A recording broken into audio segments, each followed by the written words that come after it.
It was interesting on the call, right? The analysts asked questions about Vision Pro in how it's been received with developers, the early signs that they'll get when they start shipping it. But you've got a pretty clear thesis outlined in today's newsletter.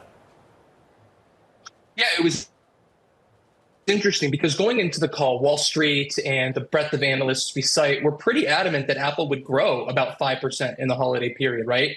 But then Luca Maestri, the company's CFO, he dropped this figurative this big announcement saying that it would be similar, right? The holiday quarter would come in similar to last year, which means like you either a decline or no growth. So flat for the fifth quarter in a row. And so this is a pretty, interesting situation for Apple where they are making a ton of money, but they're not growing like they used to. And so Wall Street and analysts and investors, they're looking for a new growth engine. And there's this strong potential for the Apple Vision Pro, this mixed reality headset, to one day be that growth engine for the company, right? It's a new category, but it's still very nascent. And at the get-go, it's going to be very expensive.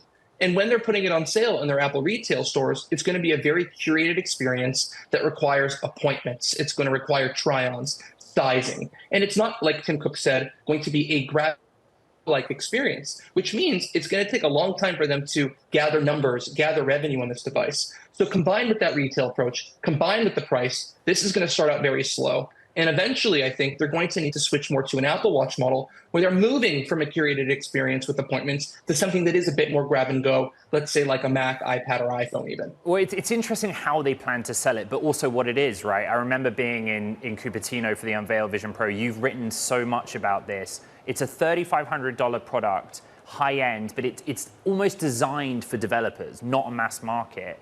So what is the plan with Apple for a sort of more approachable mainstream headset for a broader audience? Yeah, the first iteration of the product, like you said, is essentially a development device, right? This is a device that developers are going to build mixed reality, Vision OS apps for, and then eventually hope and pray that they come out with a down market version, something maybe in the $1,000 to $2,000 range that eventually, I say maybe 10 years from now, be a computer replacement. And the goal is to have that app ecosystem ready for when that day comes. And then the ultimate holy grail in this space, in the future of computing space with wearables, are lightweight augmented reality glasses. Now, if Apple's able to come out with well-priced augmented reality glasses in 5 to 10 years from now with a full-blown app ecosystem, going to have a huge hit on their hands, potentially something that rivals the iPhone. But the only way to launch with that type of success, that type of interest in that type of market is consumer education and to build an app ecosystem. So the Vision Pro, for at least the next few years, is going to be about educating consumers about this mixed reality technology, how these applications work, and to get developers on board. Because, of course, many of the apps written for this device will, of course, one day be compatible with other augmented reality headsets from Apple.